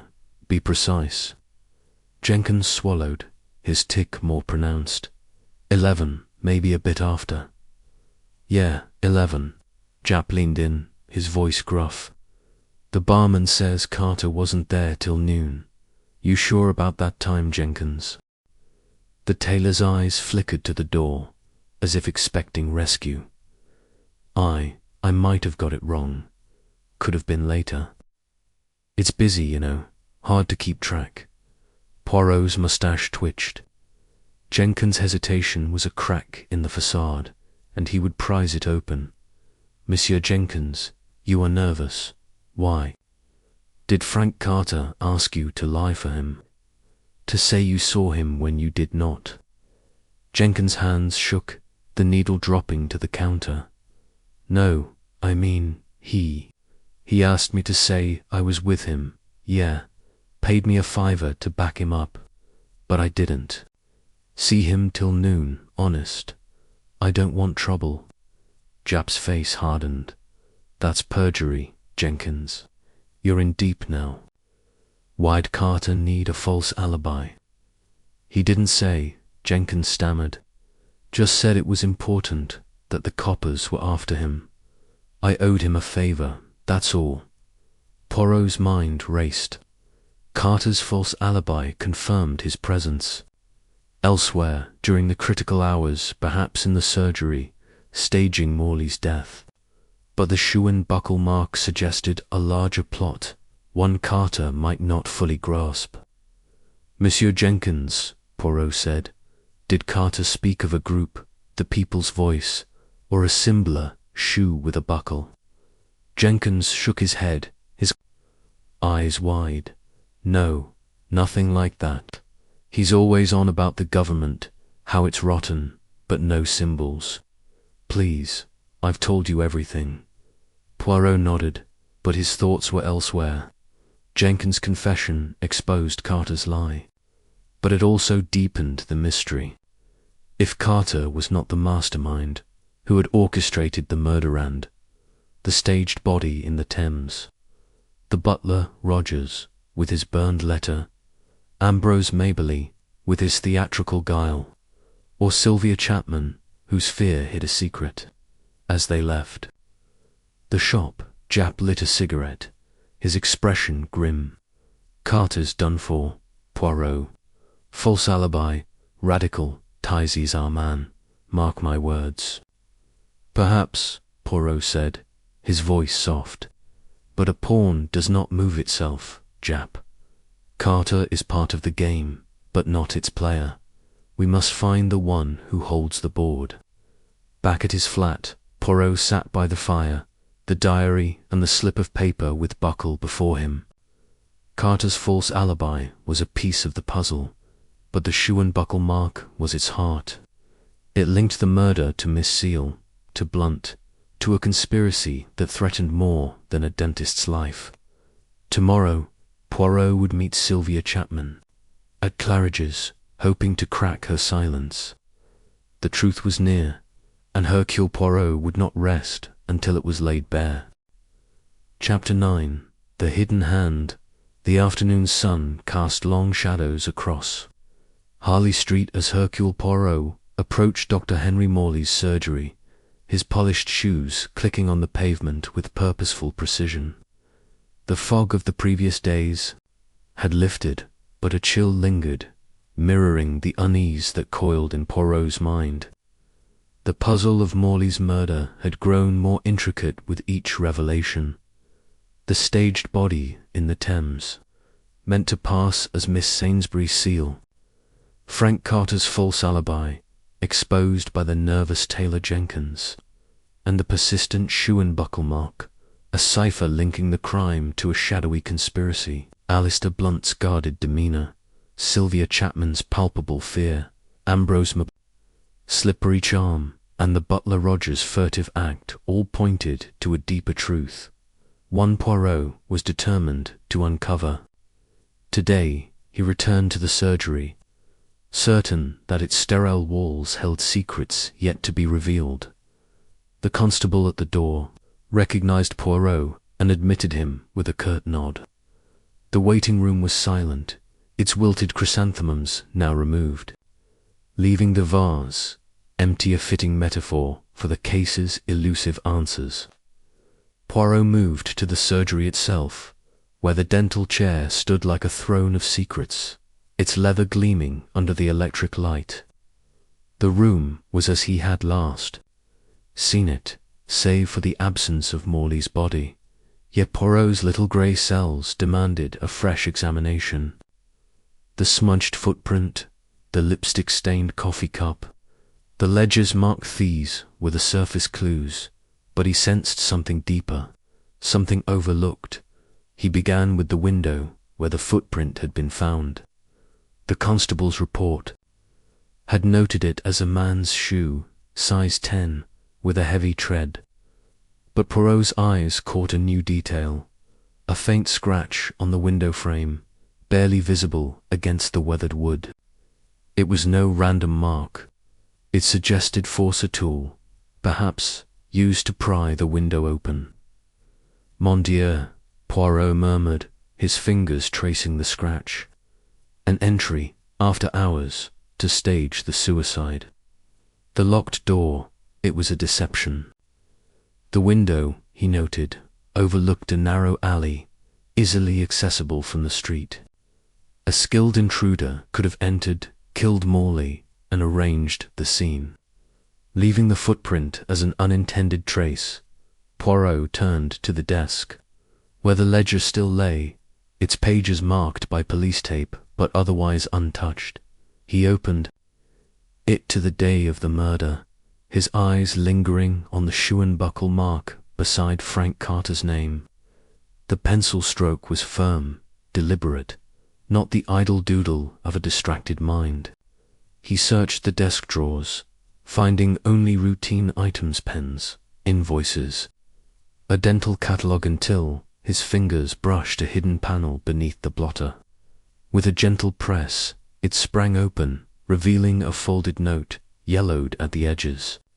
The words, scrawled in Morley's hand, read, "Buckle danger." Poirot's pulse quickened. The note confirmed Morley's awareness of a threat, tied to the same symbol that haunted the case. Had he discovered a plot during a patient's visit, perhaps Blunt's or Carter's, or had Miss Sainsbury Seal, with her eavesdropping habits, alerted him? The note's secrecy suggested Morley feared for his safety, yet he had not gone to the police. Why? Poirot pocketed the note, knowing it was a key to the conspiracy Sir George Conway had ascribed a group plotting against the establishment. With Alistair Blunt as a likely target, his thoughts were interrupted by a call from Inspector Japp, whose voice crackled through the telephone in the waiting room. "Poirot, we've got a lead on Rogers, Blunt's butler, shady past petty. Theft, a stint in prison 10 years ago. He's been with Blunt for 3 years, but his references were forged. And get this, we found a scrap of paper in his quarters with that Chouan buckle mark you're so keen on." "Formidable," Japp, Poirot said, his mind racing. "Rogers is more than a servant, I think. He listens, he watches, and he burns letters to hide the truth. You must question him, but carefully. He is a cautious man." "Already on it," Japp replied. "We're bringing him in this afternoon. Anything from your end?" "Oui," Poirot said. A note in Morley's desk, hidden, warning of buckle and danger. The surgery was entered, Japp, through the window. The murder was no suicide. It was planned, precise. And Miss Sainsbury Seal, she is alive, I am certain, but hiding. We must find her before the conspirators do." Japp swore softly. "This is getting bigger than I like, Poirot. I'll have the window checked for prints, but that alley is a messed out. We'll find much. Keep me posted." Hanging up, Poirot returned to his search, his eyes scanning every corner of the surgery. The coffee cup, with its faint lipstick stain, sat on a shelf, bagged as evidence, but still whispering its mystery. Miss Seal wore no lipstick, yet someone had drunk from that cup, someone present before or after the murder. Poirot's mind turned to Sylvia Chapman, whose fear had deepened with each encounter. Her reaction to the monogrammed handbag suggested a connection to Miss Seal, perhaps a shared secret. Their meeting at Claridge's, scheduled for this afternoon, would be critical. Before leaving, Poirot examined the patient files, hoping for further clues. Most were mundane records of fillings, extractions, routine visits, but one file, tucked at the back, caught his eye. It belonged to a patient named John Smith, an alias so blatant it screamed deception. The file noted a single visit, a week before the murder, with a cryptic comment in Morley's hand: refused treatment, asked odd questions. No address, no contact details. Poirot's mustache twitched. Was John Smith a scout for the conspiracy, testing Morley's discretion? Or was it a pseudonym for someone he already knew, Carter, Maberly, or even Rogers? At Claridge's, the tea-room was an oasis of civility. Its tables draped in crisp linen, the clink of china a soft counterpoint to murmured conversations. Sylvia Chapman arrived, her face pale, her hands clutching Hawkins with her coat. She sat opposite Poirot, her eyes darting nervously. "Mademoiselle," Poirot began, his voice gentle but probing, "you are frightened, and I wish to know why." The handbag of Miss Sainsbury Celio recognized it. "What do you know of her disappearance? Or of the mark in the ledger, the shoe with the buckle?" Sylvia's fingers twisted in her lap, her voice trembling. "I told you, I only saw her at the surgery. I don't know anything about a mark. Please, I just want to be left alone." Poirot leaned forward, his gaze unyielding. "Mademoiselle, a woman is missing, perhaps dead. A man has been murdered. If you know something, a word, a name, a plan, you must speak. Silence will not protect you." Her eyes filled with tears, but she shook her head. "I can't help you, Mr. Poirot. I don't know anything." Poirot left the tea-room, his mind heavy. Sylvia's fear was genuine, but her silence was a fortress. The note, the scratched window, the false body all pointed to a meticulous plot. To break the case open, Poirot devised a plan. He would spread word through Japp's contacts that he had found Miss Seal's diary, complete with details of the conspiracy. If the conspirators believed their secrets were exposed, they might act, revealing themselves. It was a risk, but Poirot's little grey cells thrived on such gambles. That evening, as he sat by his fire, the note and the slip of paper with buckle before him, Poirot felt the web tightening. Rogers, with his criminal past unburned. Letter Carter, with his false alibi. Sylvia, with her hidden knowledge someone would break, and the hidden hand behind Morley's death would be revealed. Hercule Poirot would ensure it. Chapter 10. The Trap Springs. The evening air in London was thick with the promise of rain. The sky a bruised canopy over the city's restless streets. Hercule Poirot sat in his Whitehaven mansion's flat, the fire casting flickering shadows across. His meticulous notes, the puzzle of Dr. Henry Morley's murder, had woven a complex web.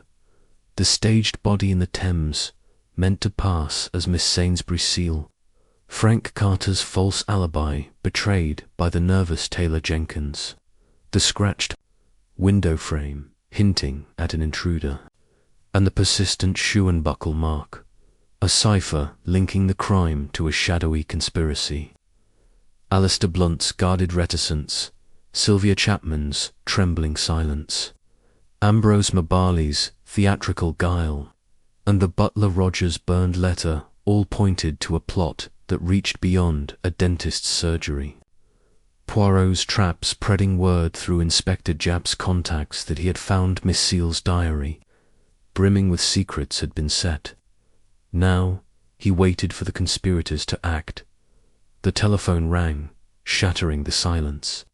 It was Japp, his voice taut with urgency. "Poirot, your gambit worked. Ambrose Maberly's just contacted us, says he's got Miss Seal's diary and wants to meet you. He's jittery, insists on a quiet spot at Regent's Park, near the boating lake, tonight at 9. I don't like it, but I'll have men nearby, out of sight." "Formidable," Japp Poirot replied, his pulse quickening. "Maberly's move. It is no coincidence. He is either a pawn seeking to clear himself, or a conspirator fearing exposure.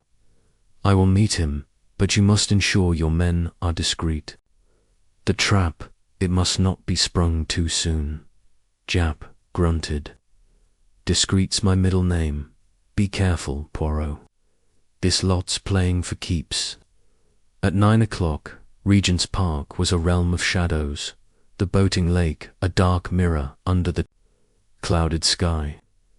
Poirot, dressed in a dark overcoat, but with his unmistakable air of precision, walked the path with measured steps, his cane tapping softly. The air was damp, the scent of wet grass mingling with the distant hum of the city. Mabley emerged from the gloom, his sharp features pale, his theatrical poise frayed. "Mr. Poirot," he said, his voice low, "I've got what you want, the diary, but you've got to promise me protection." Poirot's eyes gleamed in the dim light. "Monsieur Mabley, you claim to have Miss Sainsbury Seal's diary, yet I hold it already. Explain yourself, and quickly. What do you know of this buckle, and why do you come to me now?"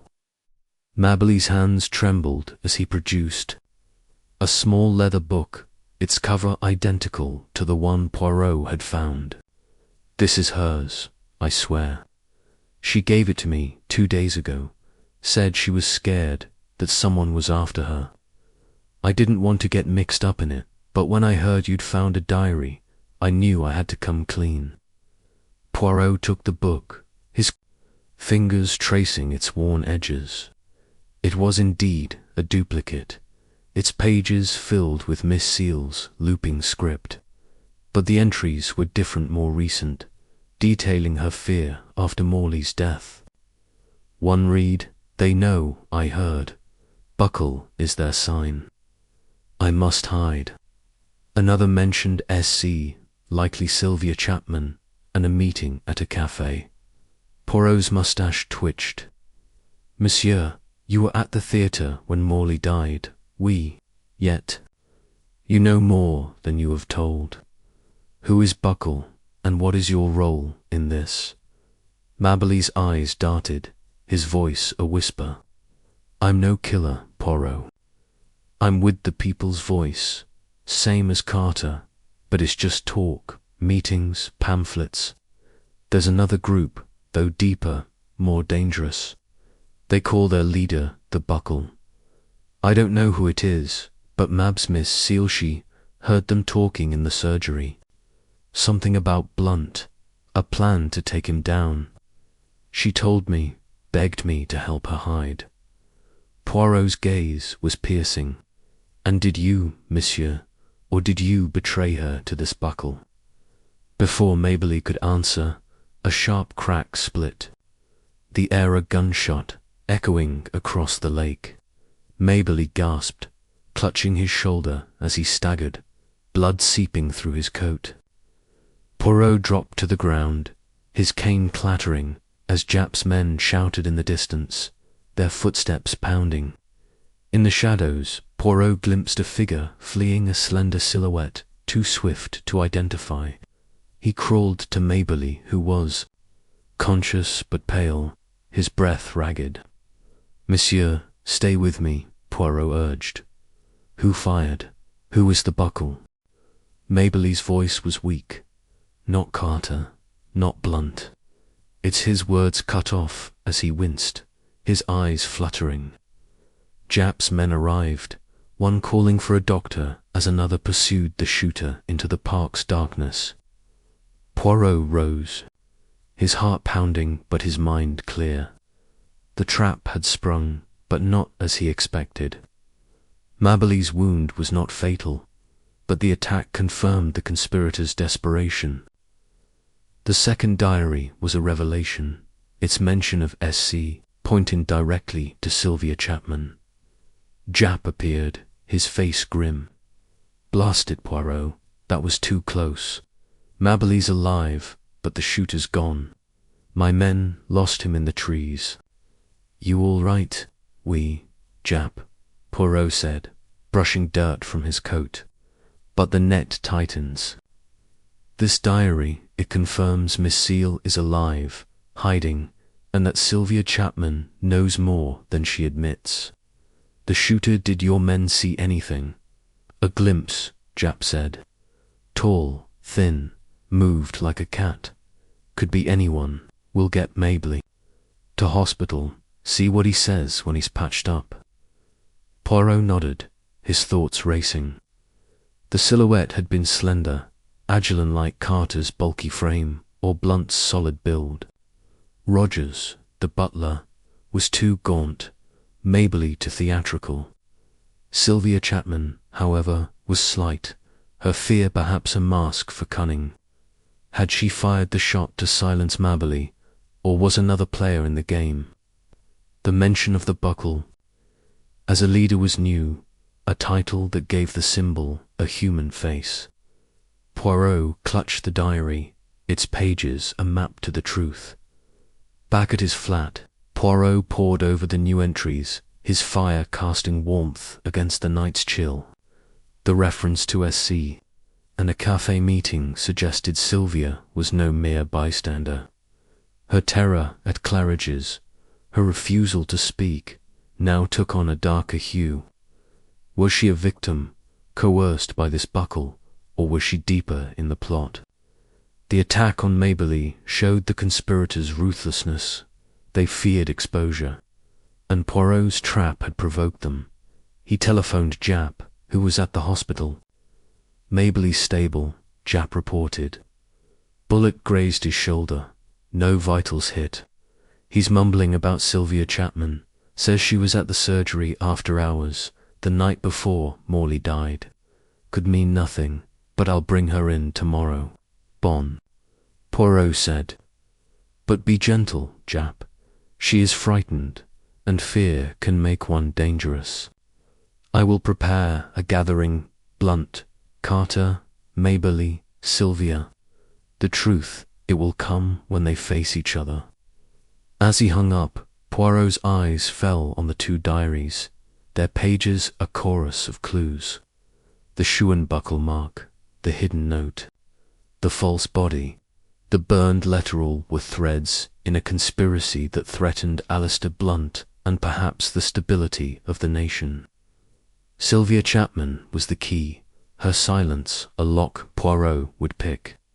The trap had sprung, and Hercule Poirot was ready for the final act.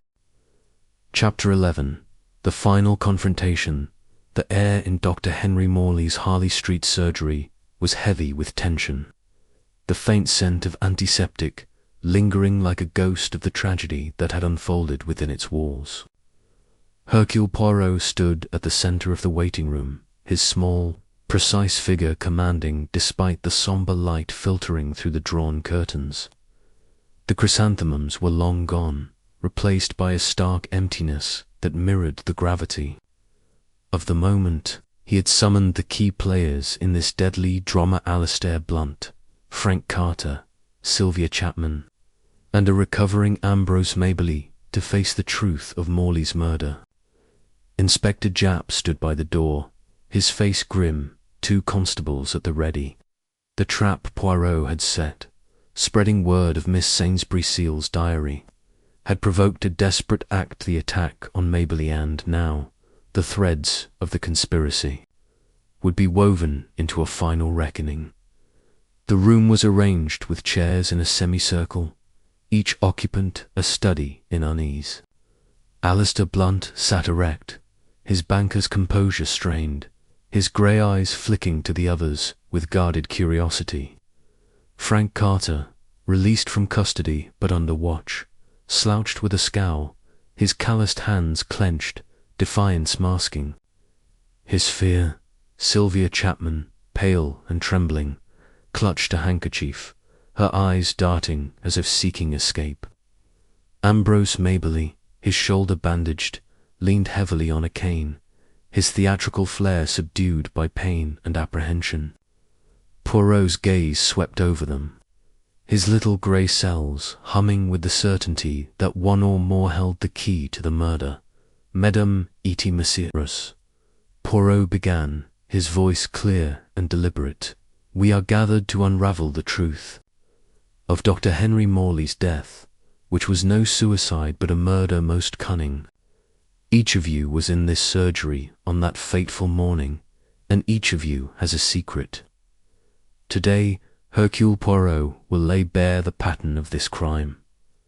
Blunt shifted, his tone measured. Mr. Poirot, I've cooperated fully. I was here for a routine visit, nothing more. Surely you don't suspect me. Poirot's moustache twitched. Monsieur Blunt, you are a man of power, a target for those who oppose the establishment. Your presence here was no coincidence. A note in Morley's desk spoke of Buckle and danger, and Miss Sainsbury Seal's diary noted strange talk during your visit. What did you say, monsieur, that made her fear? Blunt's jaw tightened. I said nothing out of the ordinary. If she overheard anything, it was a misunderstanding. Poirot turned to Carter, whose scowl deepened. And you, Monsieur Carter, your false alibi, procured from the tailor Jenkins, places you in the surgery or nearby when Morley died. The shoe and buckle mark beside your name in the ledger, it links you to a conspiracy. What is this cause? You shouted of, as Miss Seal recorded. Carter's fists clenched. I told you it was about the bill. I'm no murderer. That mark means nothing to me. You're barking up the wrong tree, Poirot. Poirot's eyes moved to Maberly, whose pale face glistened with sweat. Monsieur Maberly, you brought me a second diary, claiming Miss Seal gave it to you. You spoke of the Buckle, a leader of a dangerous group. Yet you were shot, perhaps to silence you. Who fired, monsieur? And why did you hide your role in the People's Voice? Maberly's voice was weak but defiant. I told you, I'm just a talker, not a killer. I don't know who the Buckle is, but Mabs was terrified of them. She heard something in the surgery, about Blunt, about a plan. I tried to help her, that's all. Sylvia Chapman's sob broke the silence, her hands trembling violently. Please, Mr. Poirot, I don't know anything. I was just here for a filling. I didn't see or hear anything. Poirot's gaze softened, but his voice was relentless. Mademoiselle Chapman, your fear betrays you. You recognized Miss Seal's handbag, and her diary mentions you meeting her at a cafe. You were in this surgery after hours, the night before the murder, as Monsieur Maberly has confirmed. What did you see? What do you know of Buckle? Sylvia's eyes widened, tears spilling. I wasn't. Her voice faltered, and she buried her face in her handkerchief. Poirot paced slowly, his cane tapping the floor. Let us reconstruct Mies Amis. Dr. Morley was murdered, his death staged as suicide, the revolver bearing his prints. An intruder entered through the window, leaving a footprint and a scratch on the frame. A coffee cup with lipstick suggests a visitor, yet Miss Seal wore none.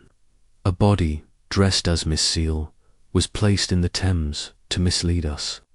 And the shoe and buckle mark, it appears in the ledger, in her diaries, on a burned letter in Monsieur Blunt's home. This mark, it is the signature of a group plotting against the establishment, with Monsieur Blunt as their target. But who is the mastermind, this Buckle? He turned to Sylvia, his voice sharp. Mademoiselle, you are the key. Your fear is not of discovery, but of betrayal. You are the Buckle, are you not? You led this plot, using Carter as a pawn, Maberly as a courier, and Miss Seal as an unwitting witness. Sylvia's head snapped up, her face ashen. No, that's absurd. I'm just a nobody. Poirot's eyes gleamed. A nobody, mademoiselle. Nan, you are clever, cunning. Morley overheard you in the surgery, speaking of your plan to ruin Blunt, perhaps his financial empire, perhaps his life. You killed him.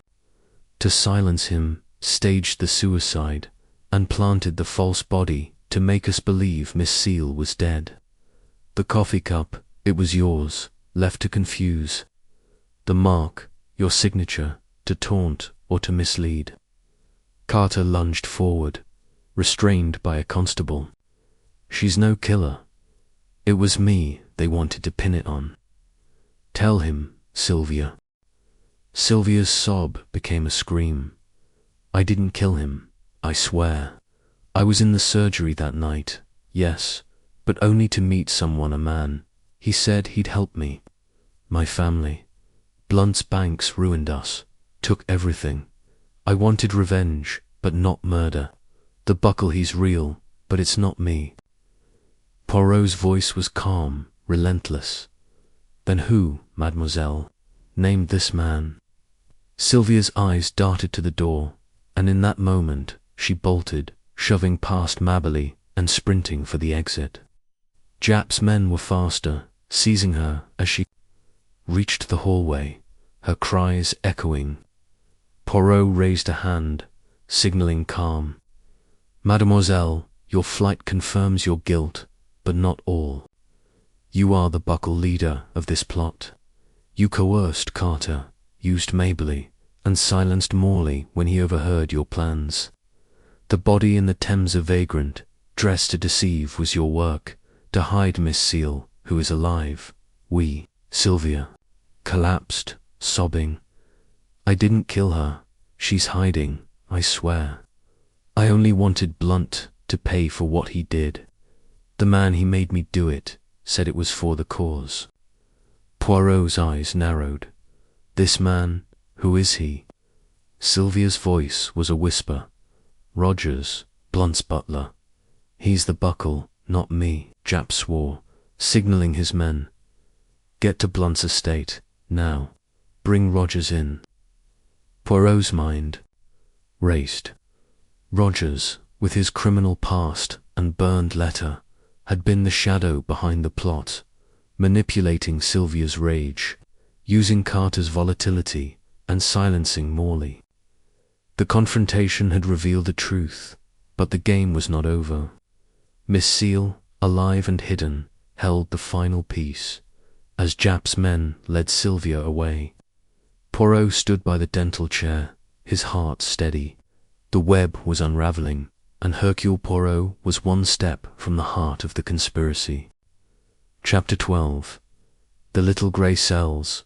Triumph the fire in Hercule Poirot's Whitehaven mansion's flat crackled softly, casting a warm glow across the room as the London night pressed against the windows, its darkness a fitting backdrop to the unravelling of a most intricate case. Poirot sat in his favourite armchair, a cup of tisane steaming beside him, his notebook open to the final page of his meticulous notes.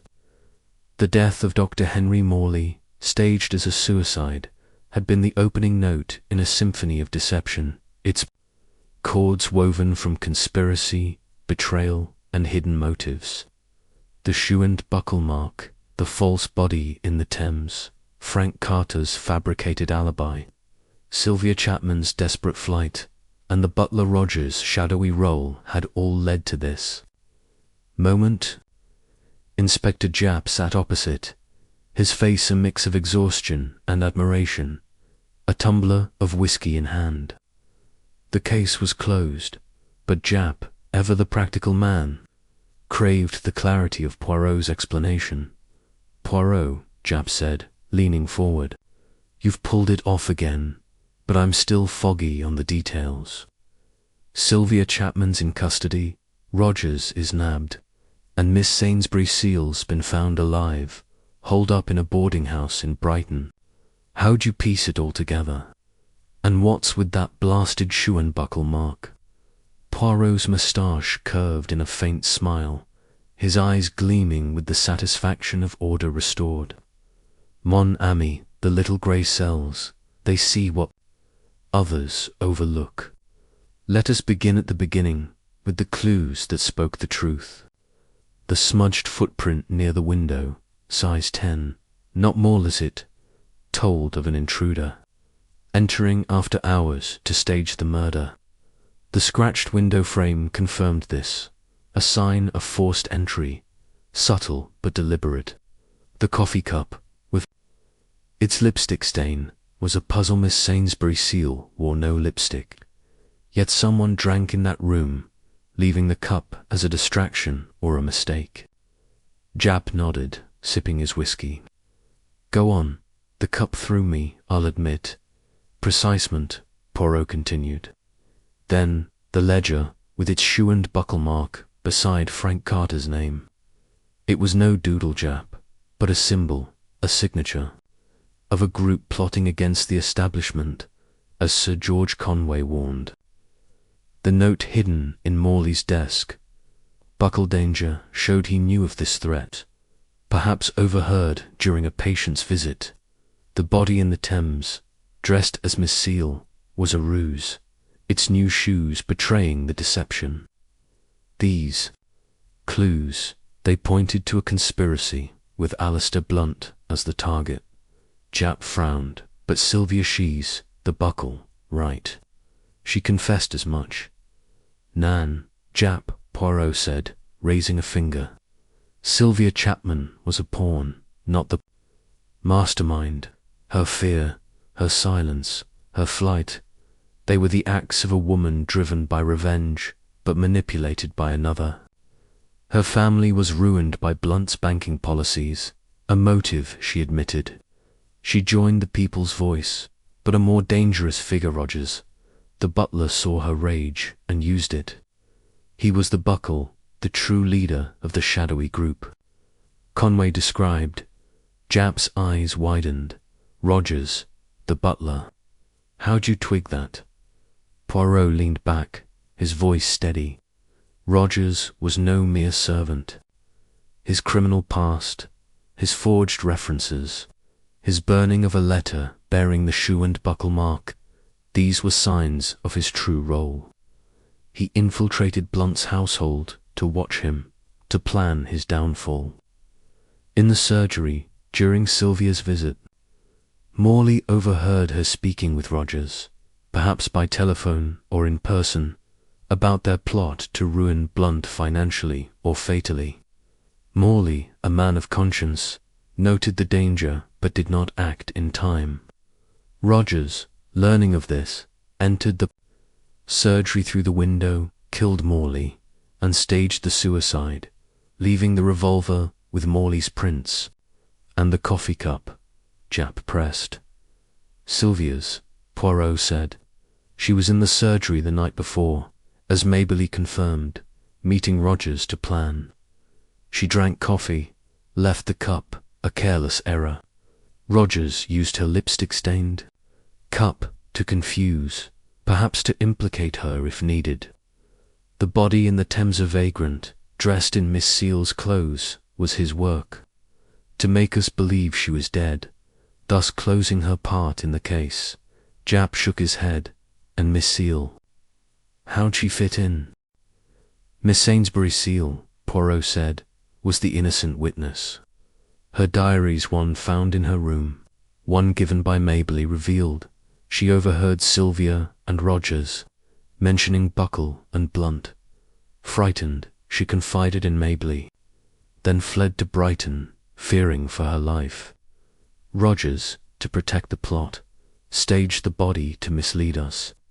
Sylvia, coerced by Rogers, played her part, but her fear was real. She knew too much, yet not enough to betray him until pressed. Jap whistled softly. So Carter was just a fall guy. We, Poirot said. Carter's radical ties made him a convenient scapegoat. Rogers marked his name in the ledger, knowing his argument with Morley would draw suspicion. Carter's false alibi, bought from Jenkins, was his own desperate act, but he was no killer, merely a loud voice in a larger scheme. And Mabley? Jap asked. A courier, Poirot replied. He carried Miss Seal's secrets, perhaps hoping to profit. But his shooting in the park by Sylvia, under Rogers' orders, showed his expendability. Sylvia, driven by revenge, but not by murder, fired to silence him, believing it would protect her. Japp set down his glass, his expression one of reluctant awe. You've got it all, Poirot. Rogers is singing, now admits to the murder, the body, the lot. Sylvia's confessed to her part, and Blunt's shaken but safe. Miss Seal's back, giving statements. But how'd you know Sylvia wasn't the buckle? Poirot's eyes twinkled. Her fear, Japp. It was too raw, too human. The buckle, a leader, would be cold, calculated like Rogers. Sylvia's rage was personal, her actions coerced. The confrontation, it broke her, revealing Rogers as the true hand. Japp rose, stretching. You're a marvel, Poirot. Those little grey cells of yours, they don't miss a trick. I'll get the reports sorted, but I owe you a pint for this one. Poirot smiled, polishing his moustache with a handkerchief. The little grey cells, mon ami, they see what others do not. But I confess, the dentist's chair awaits me again. Soon a challenge, even I cannot solve with logic alone. As Japp laughed and left, Poirot gazed at the fire, the case closed, the web untangled. The Chouand buckle mark, a symbol of chaos, had been tamed by order, and Hercule Poirot, with his relentless mind, had triumphed once more.